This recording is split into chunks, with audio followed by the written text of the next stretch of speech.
Sans la résurrection de Jésus-Christ, notre foi n'aura pas de sens. Sans la résurrection de Jésus-Christ, le christianisme n'aura pas la puissance. La puissance du christianisme ne s'assoit pas seulement dans la croix, mais elle commence par la croix. Après la croix, il y a la résurrection. Ce qui fait la force d'un enfant de Dieu, c'est la croix de Jésus-Christ ainsi que sa résurrection. Dans le plan du salut, dans Jean 3,16, David déclare: car Dieu a tant aimé le monde, il a donné son Fils unique, afin que quiconque croit en lui ne périsse pas, mais qu'il ait la vie éternelle. Lorsque Dieu a donné son Fils unique, Maman Sylvia, l'objectif de Dieu n'était pas seulement de donner son Fils pour aller mourir à la croix, mais l'objectif de Dieu aussi était de donner son Fils pour sauver même ce qui a existé avant lui. Voilà pourquoi j'aimerais dire à quelqu'un que nous ne pouvons pas parler de la croix sans pour autant mettre l'accent aussi sur la résurrection. Plusieurs personnes mettent l'accent sur la croix. Même les musulmans croient que Jésus-Christ était mort à la croix. Mais plusieurs ne croient pas à sa résurrection. Voilà pourquoi j'aimerais dire à quelqu'un, il existait plusieurs sortes de croix. Je vous ai dit tout à l'heure, dans la grâce par la croix, je vous ai dit que Jésus-Christ n'était pas le premier à aller à la croix. En plus, même le jour qu'il fut crucifié, il y avait deux voleurs à ses côtés. Mais ce que j'aime avec la croix de Jésus, toutes les croix par lesquelles les hommes sont passés, ils sont restés dans le tombeau. Si la croix est une porte qui amène les hommes dans le tombeau, mais la croix n'a pas été une porte qui amenait seulement Jésus-Christ dans le tombeau, mais c'était un passage par lequel sa gloire s'est manifestée. J'aimerais dire à quelqu'un, je ne sais pas où est-ce que se trouve ta vie, dans quelle position se trouve ta vie. Peut-être que tu es encore à la croix. Certains même se trouvent dans le tombeau. Parce que lorsque une personne se trouve à la croix, l'espoir est encore là. L'espérance est encore là. On croit que cette personne peut s'en sortir. Mais lorsque une personne se trouve dans le tombeau, il n'y a plus d'espoir. Lorsqu'une personne se trouve dans le tombeau, on ne croit plus à sa résurrection. Lorsqu'une personne se trouve dans la croix, on croit qu'on peut le faire mesure de grâce. Il peut s'en sortir. Voilà pourquoi j'aimerais dire à quelqu'un, c'est que j'aime avec la puissance de Dieu, Jésus-Christ a su vaincre toutes les étapes qui peuvent arrêter la vie de l'homme. Oh my God. Jésus-Christ a su vaincre toutes les épreuves qui peuvent te limiter. Jésus-Christ a su vaincre toutes les choses qui peuvent t'arrêter, Alicia. Voilà pourquoi j'aimerais dire à quelqu'un, lorsque nous parlons de la puissance de la résurrection, le terme n'est pas la puissance de la résurrection, mais je suis en train juste de vous faire comprendre quelque chose. La puissance de la résurrection atteste que nous sommes enfants de Dieu. La puissance de la résurrection nous permet de vivre dans la liberté de l'esprit.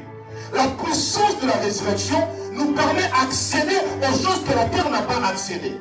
Voilà pourquoi, lorsque Christ est ressuscité, il est ressuscité aussi avec des problèmes. Lorsque Christ est ressuscité, il est ressuscité aussi avec ta santé. Lorsque Christ est ressuscité, il est ressuscité avec ta foi. Lorsque Christ est ressuscité, il est ressuscité avec ton mariage. Lorsque Christ est ressuscité, il est ressuscité avec ton élévation.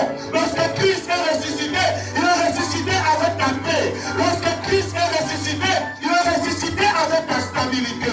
Lorsque Christ est ressuscité, il est ressuscité avec ta liberté.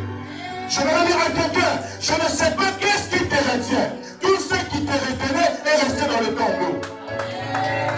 Il y a une chose que j'aime.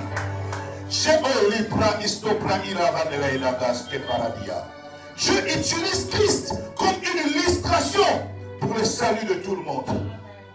Vous vous imaginez, Osée, tu as commis un acte dans lequel tu as été condamné. Tu vois un avocat venir dire, à la place que Osée parte en prison, je plaide coupable à sa place. Ce que Christ a fait en Massivia, il a pris notre place. Nous n'avons pas mérité. Dis à ton voisin, nous n'avons pas mérité. La vie chrétienne ne marche pas par le mérite. La vie chrétienne marche par l'héritage. Oh my God. Je dis à quelqu'un que la vie chrétienne ne consiste pas élise par le mérite. La vie chrétienne actuelle marche par l'héritage. En tant qu'enfant de Dieu, tu ne mérites pas des choses, mais tu as hérité des choses. Voilà pourquoi, lorsque Quand vous comprenez le mystère de la résurrection de Jésus-Christ, vous comprendrez que oh, livra ista paradis alanda et la faïda.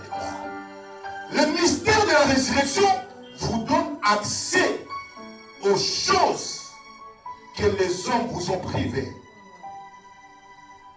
Le mystère de la résurrection vous permet de vivre la liberté totale en Jésus-Christ. Les amis, si Christ n'était pas ressuscité, les démons devaient dominer sur nous.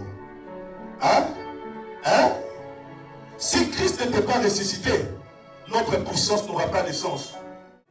Comme j'étais en train de le dire, si Christ n'était pas ressuscité, notre christianisme n'aura pas la puissance ni l'autorité.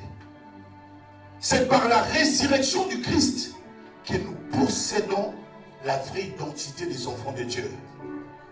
Car la différence entre un homme et un enfant de Dieu se situe à quel endroit? Un homme, il naît, il grandit, et après quoi? Il meurt. Un enfant de Dieu, qu'est-ce qui se passe? Il naît, il grandit, il meurt, et puis quoi? Il ressuscite. Oh non! Les amis, vous ne dites pas bien. La différence avec un enfant de Dieu, papa héritier, c'est quoi? Il naît comme tout le monde.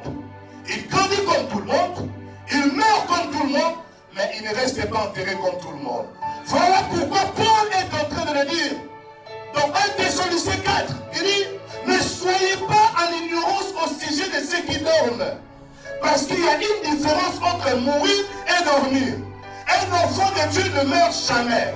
Un enfant de Dieu dort dans le séjour des morts. Voilà pourquoi quand Christ entre dans ta vie, la puissance de la résurrection de Christ fait de toi un candidat que l'enfer ne peut pas retenir. Fait de toi un candidat dont le séjour des morts ne peut pas retenir. La puissance de Jésus-Christ en toi n'est pas faite pour que tu parles en langue. La puissance de Jésus-Christ en toi ne se manifeste pas en chassant les démons. La première puissance de Jésus-Christ en toi te donne la victoire face à la mort. Je suis en train de prier au nom de Jésus. Que l'Éternel permette à ces hommes et les femmes de dominer au-dessus de la mort. Je ne prêche pas un Jésus mort. Je suis en train de prêcher ce soir un Jésus mort et ressuscité. Ah, je ne sais pas si j'ai parlé à quelqu'un. Les amis, le christianisme n'est pas une religion auquel nous prêchons la mort. C'est une religion dans laquelle nous prêchons la vie de Jésus. Quelqu'un comprend quelque chose? Le premier bénéfice, je vais aller rapidement. Le premier bénéfice de la résurrection de Jésus-Christ, la résurrection de Jésus-Christ confirme que Jésus est le Fils de Dieu. Le premier bénéfice de la résurrection de Jésus-Christ, c'est ce qui atteste qu'il est Fils de Dieu. Si Jésus n'était pas ressuscité, nous serions comme des Juifs en attendant toujours le Messie. La résurrection de Jésus-Christ atteste qu'il est le Fils de Dieu. J'aimerais dire à quelqu'un, ce que j'aime avec Dieu, toutes les prophéties que Dieu donne, Dieu ne trompe jamais. Dis à ton voisin, Dieu ne ment jamais. La promesse que Dieu avait faite, c'est d'envoyer le Messie, son Fils, qui devait venir, qui devait vivre Maman Sylvia, qui devait souffrir, qui devait finir par la croix. Après la croix, il devait aller dans le tombeau. 3 jours après, il devait être ressuscité. Ce que vous devez comprendre, j'ai grande grâce à Dieu parce qu'on a maintenant un jour dans la semaine. Dis à ton voisin, bienvenue au mardi d'enseignement et de puissance. Les mardis, on est là. Parce que beaucoup de choses, j'ai dit ici, je parlerai en parabole.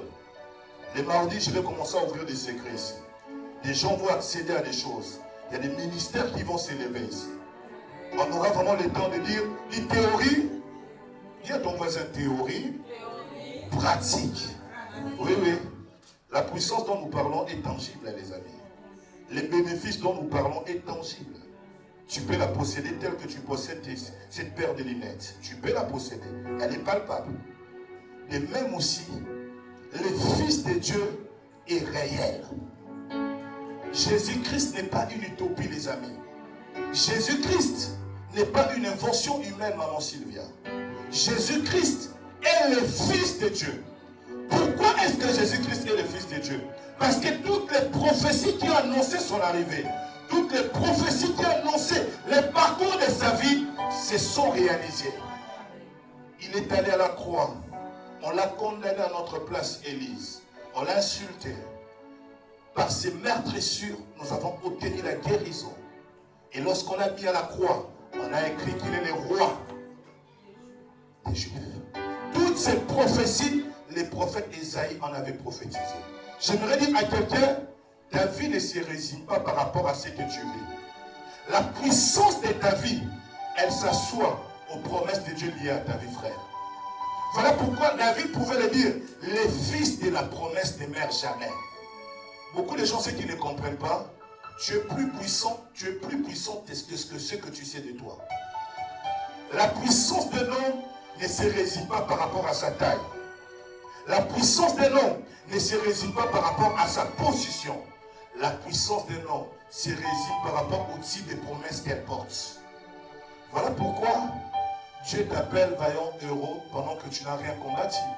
Il y a des gens qui se posent la question quand on leur prophétise ici, ils disent, mais papa, tout ce que tu dis là, moi là, non, c'est pas ça ma vie. Non, ça ne me concerne pas. Parce qu'en réalité, avec le Seigneur, lorsqu'il envoie sa parole a pour capacité de former ta destinée. Voilà pourquoi plusieurs personnes, ils se plaignent comme tout le monde. Pourquoi le christianisme a perdu sa puissance? Parce que plusieurs personnes connaissent des réalités de la vie, mais peu connaissent des promesses de Dieu sur leur vie. C'est comme ça, moi ce matin, j'étais en train de discuter avec une sœur ici. Je lui ai dit, moi, quand les gens viennent m'attaquer, il est difficile que quelqu'un touche à ma paix. Parce que là où j'ai situé mon cœur ne s'assoit pas dans ce que les gens disent. Mon cœur s'assoit dans ce que la parole de Dieu dit. Lorsque tu connais les promesses de Dieu dans ta vie, Maïté, peu importe l'identité du prophète qui part sur ta vie, tu comprendras que la bouche de Dieu n'est pas une bouche qui te rappelle des choses ou qui t'informe des choses. La parole de Dieu a la capacité d'appeler à l'existence ce qui n'existe pas, a la capacité de rappeler à l'existence ce qui n'existe plus.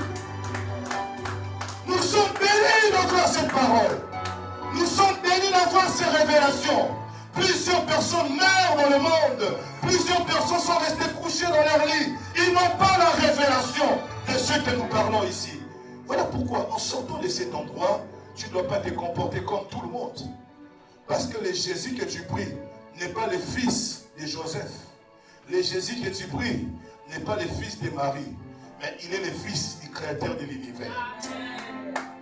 Et regardez ce que la Bible est en train de déclarer. Rapidement, regardez avec moi. Prenez-moi. Romains 1, le verset 4. Maman Sylvia, Romains 1, le verset 4. Donnez-la un téléphone, elle va lire avec la Bible. On va lire rapidement. Qu'est-ce que la Bible déclare? Amen. Je lis au nom du Seigneur. Yes.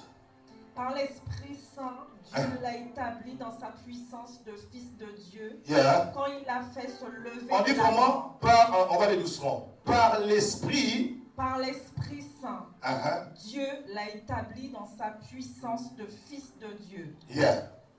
Quand il l'a fait se lever de la mort. Yeah. C'est Jésus-Christ notre Seigneur. C'est Jésus-Christ notre Seigneur. Alléluia. J'aimerais dire à quelqu'un que les premiers bénéfices de la résurrection de Jésus-Christ, il te donne ce pouvoir d'attester que c'est le Saint-Esprit de Dieu qui a ressuscité Jésus-Christ d'entre les morts. Quelqu'un croit au Saint-Esprit de Dieu ici? Quelqu'un croit au Saint-Esprit de Dieu? Pourquoi tu ne lèves pas ta main? Sois connecté, sois dedans. Quelqu'un croit au Saint-Esprit de Dieu ici? Oui, nous sommes dans un culte de miracles. Si tu ne crois pas, t'inquiète pas. On peut te les transférer. C'est le Saint-Esprit de Dieu qui a attesté que Jésus-Christ est Fils de Dieu. En faisant quoi? En le ressuscitant d'entre les morts. Maintenant, toi, tu es ici. Tu attends que les prophètes attestent que tu es enfant de Dieu. Je vois déjà dire, moi là, on ne prophétise pas. On parle à tout le monde, mais moi on ne me parle pas. J'aimerais dire à quelqu'un, même si les hommes ne te parlent pas, même si les hommes de Dieu ne prophétisent pas sur toi, il y a un homme. Quelqu'un peut dire un homme qui ne prophétise pas seulement, dit qui ne prophétise pas seulement, mais qui a la capacité de faire une histoire avec toi. Et la personne dont je parle, c'est la personne du Saint-Esprit. J'aime la personne du Saint-Esprit. Ah, il a la capacité de parler de toi puisque tu parles de toi.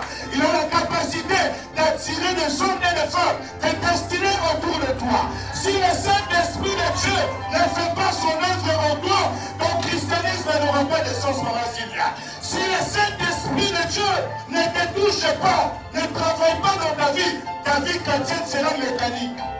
C'est comme ça que plusieurs ont du mal à prier. Plusieurs ils ont du mal à chercher le Seigneur.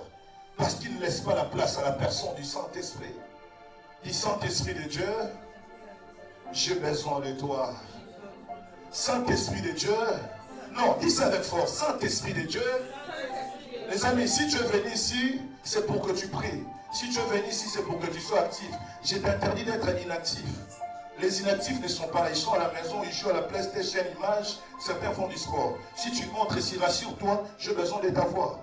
Saint-Esprit de Dieu, j'ai besoin de toi. Utilise-moi. Fais ton œuvre en moi. Fais ton œuvre en moi. Accomplis l'œuvre du Père en moi. Au nom de Jésus. Amen. Est-ce qu'on peut acclamer Jésus? Tu es béni ou pas? Si tu es béni, donne les meilleures acclamations. Ce que j'aime, le premier bénéfice garde un grand secret que les hommes ne comprennent pas. Nous venons de lire dans Romains 1, le verset 4. Nous avons compris que maman Sylvia, si Jésus a été ressuscité d'entre les morts, c'est par la puissance du Saint-Esprit. Et cette puissance n'est pas venue par hasard. Parce qu'une parole a été déjà annoncée depuis l'Ancien Testament. Parce que le Nouveau Testament est quoi? Est l'accomplissement de choses qui ont été dites dans l'Ancien Testament. Dans la Bible, nous avons plusieurs livres. On peut situer la Bible en deux parties. Nous avons l'Ancien Testament et nous avons le Nouveau Testament. Dans l'Ancien Testament, Jésus-Christ s'est trouvé. Il s'est trouvé comme une promesse. Je voudrais dire à quelqu'un, ne commence rien avant le temps de Dieu. Il y a des personnes, pendant que nous sommes ici, ils suivent le livre là, il y a des personnes qui se situent encore dans l'Ancien Testament. Mais dont leur histoire sera vue dans le Nouveau Testament. C'est comme ça que je voudrais dire à quelqu'un, ne combat personne. Dis à ton voisin, ne combat personne. Vous savez, Jésus était là même dans l'Ancien Testament. Ceux qui lisent la Bible connaissent de quoi je parle. Son œuvre a commencé depuis l'Ancien Testament. Mais les échos et la révélation, la puissance de son œuvre s'est accomplie dans le Nouveau Testament. Alléluia. Je voudrais dire à quelqu'un, ces premiers bénéfices de la résurrection de Jésus-Christ osé te permet que tu puisses croire que ce que Dieu dit s'accomplira. Quelqu'un peut déclarer avec moi, ce que Dieu dit s'accomplira. Parce que lui-même a dit que son fils viendra. Il va mourir à la croix. Il ira dans le tombeau. Après 3 jours, il sera ressuscité. Maintenant, pourquoi tu doutes que Dieu va accomplir ses promesses dans ta vie? Est-ce quelqu'un parmi nous qui traverse une saison dans laquelle il aimerait abandonner sa foi? Il se dit, mais Seigneur, promesse après promesse, prière après prière, veillée après veillée, dimanche après dimanche, les situations semblent aller à l'encontre de ce que tu m'as dit. Je me dis à quelqu'un, l'objectif avec Dieu, ce n'est pas d'être égaré au milieu. L'objectif avec Dieu, ce n'est pas d'être olive assis à la checker. L'objectif avec Dieu n'est pas de t'orienter ta vue pour créer la foi en toi de dire qu'il va agir. L'un des signes qui manifestent que Dieu est sur le point d'accomplir ses promesses dans ta vie, Félanda, c'est quand tout commence à travailler contre toi. Je me dis à quelqu'un, Les hommes spirituels n'ont pas besoin de voir pourquoi. La Bible déclare, la foi vient de ce qu'on entend et non de ce qu'on voit. Souvent les hommes et les femmes, ils ont la facilité de détecter la saison de l'accomplissement parce qu'ils voient. J'ai mon premier mariage, le fiancé a frappé dans la porte. J'ai mon premier voyage, j'ai reçu un passeport. Je m'ai promis ça, un tel m'a proposé ça. Je voudrais vous dire, ça c'est la foi humaine. Parce que la foi humaine a besoin d'un point de contact pour croire. La foi de Dieu ne regarde pas les points de contact. C'est que j'aime quand Jésus-Christ est en train de parler. La foi de Dieu appelle des réalités qui n'existent pas sur la terre. La foi de Dieu impose ce que les hommes ne peuvent pas voir. Voilà pourquoi la foi des hommes, Jérémie, les gens pouvaient croire un paralytique, il peut marcher. Mais personne ne pouvait croire que Lazare pouvait sortir de la tombe. Parce que la foi des hommes a besoin de points d'accès. Mais la foi de Dieu ne regarde pas la réalité. Voilà pourquoi je voudrais dire à quelqu'un, l'accomplissement des promesses de Dieu dans ta vie ne commencera que lorsque tu placeras la parole de Dieu au-dessus de ce que tu vois. Est-ce que je peux prêcher? Plusieurs personnes doutent de la main de Dieu. Pourquoi? Parce que ce qu'ils voient semble contraire à ce que la parole proclame. Je voudrais dire à quelqu'un, ce que tu vois n'est pas la réalité. Dis à ton voisin, la réalité, ce n'est pas ce que je vois. La réalité, c'est la vérité de la parole de Dieu. Non, dis-le bien, la réalité, c'est la vérité de la parole de Dieu.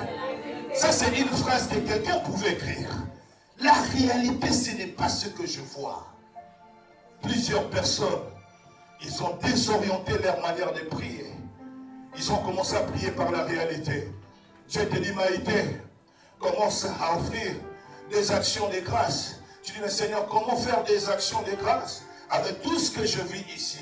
Ma vie n'a pas une action de grâce à donner. Au contraire, je dois aller dans les prières de combat.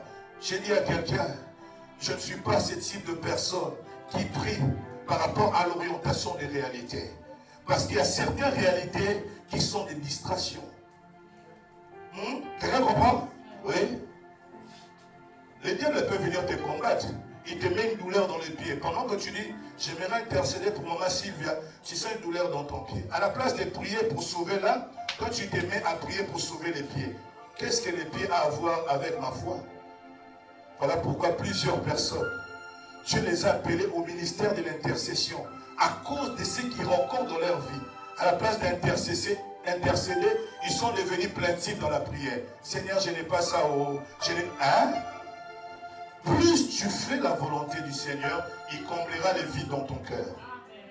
Les amis, les choses que tu cherches, te cherches aussi. Dis à ton voisin, ce que tu cherches, te cherche aussi.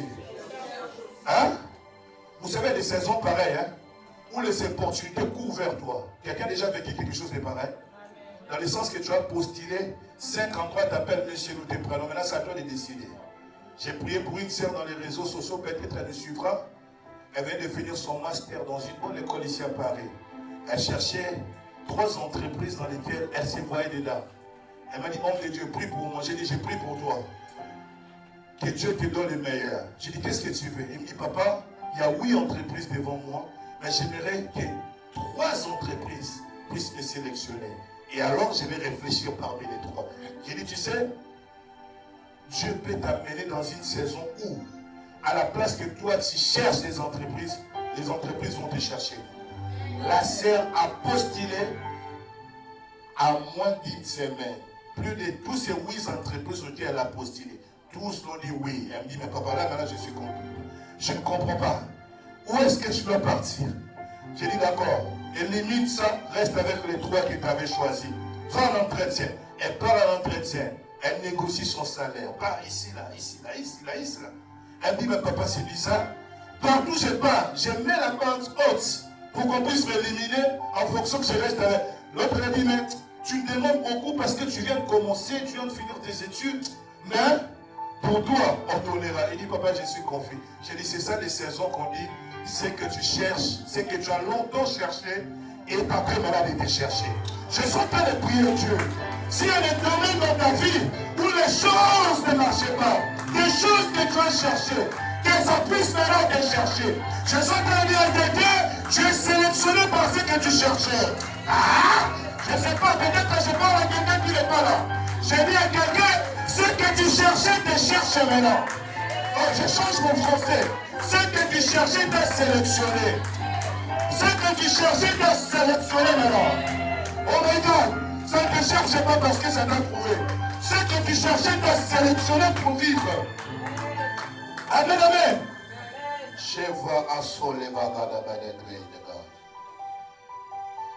Oh, est-ce que quelqu'un a béni?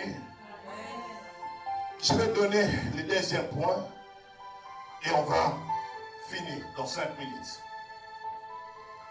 Le deuxième bénéfice de la résurrection de Jésus-Christ, elle garantit notre justification. Quelqu'un peut dire, elle garantit notre justification. Si Jésus n'était pas ressuscité, notre foi sera vaine. Si Jésus n'était pas ressuscité, la justice de Dieu serait contre nous. S'il vous plaît, prenez-moi Romains 4, le verset 25. Romains 4, le verset 25. Oh my God. Oh, j'aime ça. Je lis au nom du Seigneur. Amen. Jésus a été livré à cause de nos fautes. Mais Dieu l'a réveillé de la mort pour nous rendre justes. Très bien, merci. Dans ma version, on dit Jésus a été livré pour nos offenses et ressuscité pour notre justification. Les amis, la résurrection de Jésus, ce n'est pas pour que tu mettes des statuts sur Snapchat. Je suis chrétien. My God, la puissance de la résurrection de Jésus-Christ, Axel, cela te permet, quand les ennemis de ta famille, les sorciers de ta famille, les sorciers de la France te condamnent, la résurrection de Jésus-Christ te justifie. Là où tu as été condamné, la résurrection de Jésus-Christ enlève la condamnation. Là où les gens ont archivé tes fautes, la résurrection de Jésus-Christ efface tes fautes. Élise, voilà pourquoi vous voyez dans la Bible, on est en train de dire quoi? Dans Colossiens 2, le verset 14, à la croix, il a effacé l'acte dont les ordonnances nous condamnaient. Beaucoup d'entre nous ici, ils vivent la condamnation. Heureusement, vous êtes déjà sortis dedans. Dis, ce n'est pas mon cas. Non, dis-le bien, ce n'est pas mon cas. Oui. Tu ne peux pas être condamné par les sorciers de ta famille. Ils peuvent le faire par rapport à la chair, par rapport au sang qui se trouve dans tes veines.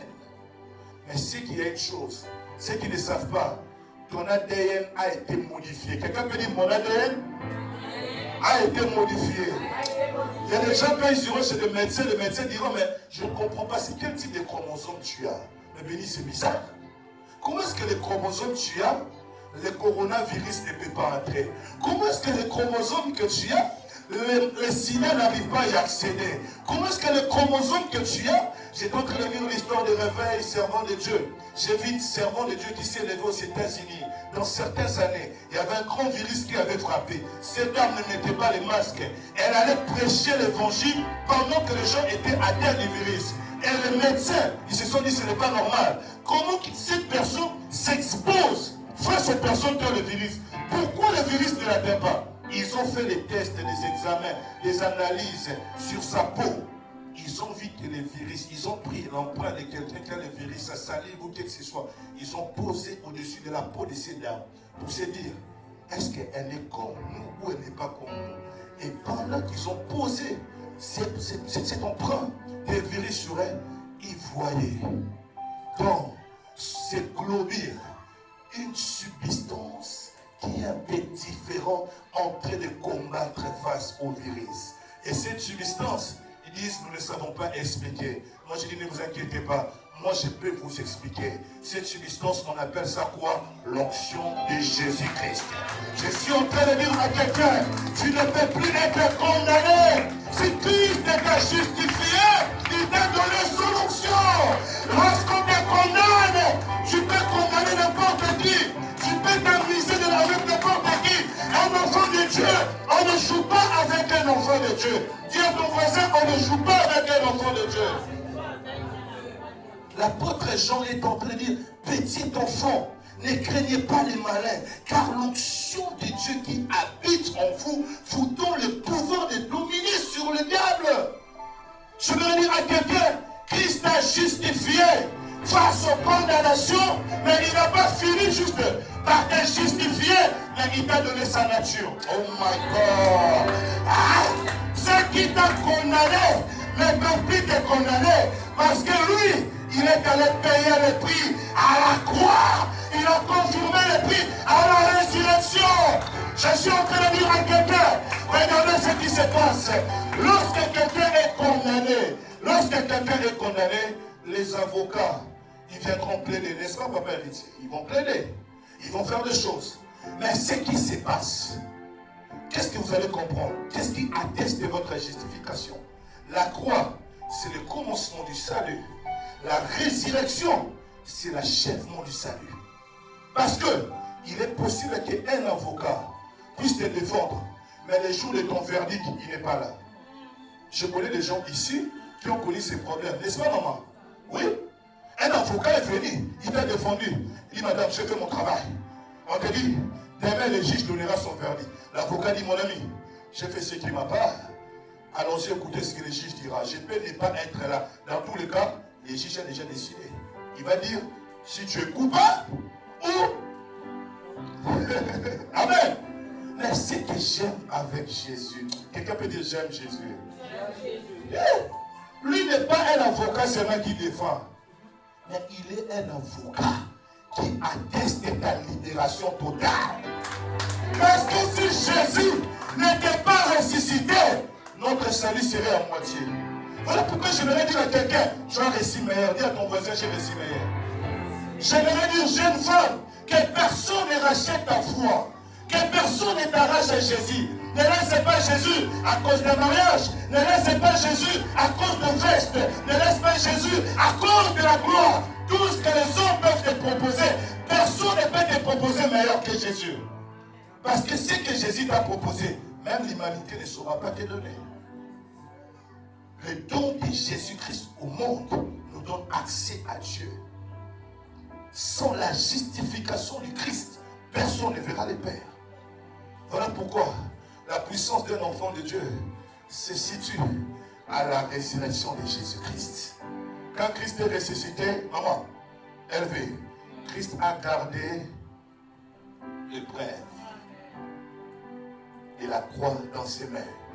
Bien qu'il avait un corps glorieux, il a gardé l'épreuve qu'un jour, il a été crucifié pour toi, Vélanda, afin que lorsque le monde te condamnera, tu trouveras justification par lui. Voilà pourquoi j'aimerais dire à un enfant de Dieu, tu es ici. Ne cherchez pas à te justifier. Dis à ton voisin, ne te justifie pas. Qu'on t'accuse à tort ou à raison, ne te justifie pas. Laisse Christ te justifier. Voilà pourquoi vous voyez, le mystère de l'œuvre de la croix avait commencé depuis l'Ancien Testament. Dieu dira à Moïse dans Exode 14, 14, mais vous, gardez silence, l'Éternel combattra pour vous. La justification de Dieu est plus meilleure que des hommes. Il y a des endroits où nous avons cherché à parler, mais il y a des endroits où Dieu a parlé à notre place. Si tu parles en tant qu'un homme, tu ne sauras pas convaincre mon Seigneur. Mais si Dieu parle à ta place, il peut toucher ce que les hommes ne peuvent pas toucher. Est-ce que vous comprenez quelque chose? Maintenant, ça vous de faire des choix. Qui te justifie? Pose à ton voisin, qui te justifie? L'identité de celui qui te justifie définit ton sort. Les amis, je ne suis pas étonné de devoir réussir. Ah, tu me donnes pas un amen, hein? Ok. Je ne suis pas étonné, Élise, de devoir réussir. Car celui qui te justifie a déjà réussi. Ah. Un homme peut prendre à ma part Aujourd'hui, on peut m'accuser à tort. Élise, tu peux venir me défendre. Tu dis non. Pour mon papa, ça ne passera pas. Mais Élise, tu ne sauras pas accomplir la réussite. Ce que j'aime, c'est lui qui te justifie. Lui déjà a déjà tout accompli pour toi. Tu n'es pas justifié par quelqu'un qui va négocier ta sentence. Tu es justifié par celui qui donne ta sentence. Ce que j'aime avec Jésus, il ne finit pas seulement par te donner ta sentence. Il finit par créer ton sort. Aïe. Je ne sais pas qui vit le sort de la sorcellerie ici. Je ne sais pas qui sont esclaves du sort de la magie. Moi, je suis esclave du sort de Jésus-Christ à la croix, qui est la liberté, qui est la bénédiction, qui est l'élargissement. Celui qui te justifie détermine ta destinée. Quelqu'un comprend quelque chose? Quelqu'un peut te justifier, dit, ok, j'ai été libéré. Dès aujourd'hui, tu deviens mon garde du corps. Il y a des gens qui ont été justifiés pour devenir des esclaves. N'est-ce pas? L'histoire de Joseph, non? Joseph, quand on l'a acheté, Jérémie, c'était pour être quoi? Un esclave en Égypte. Il a été justifié de la main de ses frères. Ses frères voulaient le tuer. Ces hommes sont venus, ils ont pris Joseph, ils l'ont amené en Égypte comme un esclave. J'aimerais dire à quelqu'un, toute justification n'a pas été faite pour le salut. C'est la justification de Jésus qui te donne le salut. Vous savez, il y a des gens qui peuvent te justifier, Maïté, pour te manipuler. Rappelle-toi, nous on était avec toi. Quand tout le monde était parti, nous on était restés avec toi. Parce que tout le monde était parti, tu es resté avec moi. Aujourd'hui, tu vas mener de faux dieux dans la maison de la grâce. Ça ne passera pas. Moi, celui qui me justifie n'est pas un homme, c'est Dieu. Et c'est Dieu qui appelle les hommes pour me justifier. Ce ne sont pas les hommes qui appellent Dieu, c'est Dieu qui envoie les hommes. Faites attention avec la justification des hommes. Plusieurs justifications des hommes ont été des pièges de manipulation. Élise, on parlait contre toi, j'ai été défendu. C'est pour acheter ton amour, pour acheter ton amitié. Moi, ce que j'aime, si tu parles contre moi, heureusement, le Saint-Esprit est dedans dans cette conversation. Il y a des gens qui sont étonnés, ils disent, mais comment? Si ça, on avait parlé de toi, j'ai dit, je ne sais pas le comment, le pourquoi, mais c'est que je sais une chose, il y a un homme qui justifie Béni Mamba. Il ne s'appelle pas Félana, il ne s'appelle pas Jérémie, il ne s'appelle pas Sylvia, il s'appelle Jésus-Christ de Nazareth.